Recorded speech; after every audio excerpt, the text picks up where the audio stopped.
Usman TV के मौजूद दोस्तों, मैं हूं डॉक्टर उस्मान और आप तमाम देखने और सुनने वालों को अस्सलाम वालेकुम। दोस्तों, इस वीडियो में हम डिस्कस करने वाले हैं दुनिया के अजीबोगरीब जानवरों के बारे में। तो दोस्तों, वीडियो शुरू करने से पहले जल्दी से चैनल को सब्सक्राइब करें और हमारी मेहनत का सिला एक लाइक से जरूर दिया करें। तो दोस्तों, दुनिया में ऐसे अजीबोगरीब जानवर पाए जाते हैं जिन्हें देखकर एक लम्हे के लिए अकल हैरान रह जाती है। अगर आप सोचते हैं कि दुनिया में कोई चीज आपकी अकल को हैरान नहीं कर सकती तो आप गलत हैं। दुनिया में ऐसे अजीबोगरीब जानवर भी पाए जाते हैं जिन्हें देखकर एक लम्हे के लिए अकल हैरान रह जाती है। तो अपना काउंटडाउन शुरू करते हैं। तो दोस्तों, नंबर 5 प्रोबोसिस मोंकी, सूंड वाले बांदर।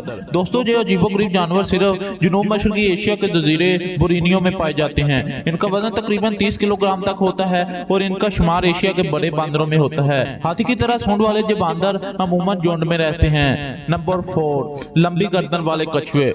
दोस्तों, अपनी कम रफ्तार और सख्त खोल के लिए मशहूर कछुए किसने नहीं देखे। ताहम सांप की तरह लंबे गर्दन वाले कछुए शायद ही किसी ने देखे हों। गर्दन की बनावट के बायस इन्हें सांप की गर्दन वाले कछुए भी कहा जाता है। ये कछुए ऑस्ट्रेलिया में पाए जाते हैं। नंबर 3 पांडा आंट।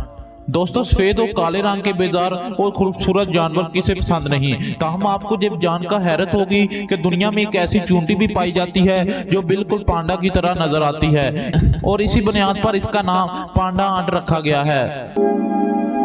Vampire deer. दोस्तों, लंबे दांतों और खून पीने वाले तस्वराती करदार वैम्पायर के बारे में तो आप सब ने सुन रखा होगा।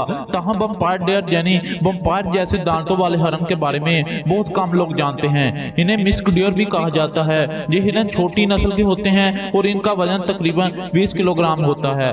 Number 1 Saiga antelope. दोस्तों, साइंसी फिल्म स्टार वार्स के किरदार जार जार बिंक्स की तरह नजर आने वाले ये जानवर सिर्फ रूस में पाए जाते हैं। इन जानवरों का वजन तकरीबन 65 किलोग्राम होता है और ये 10 साल तक जिंदा रहने की सलाहियत रखते हैं। तो दोस्तों, वीडियो अच्छी लगी हो तो लाइक और शेयर जरूर कीजिएगा और हमें दुआओं में याद रखिएगा।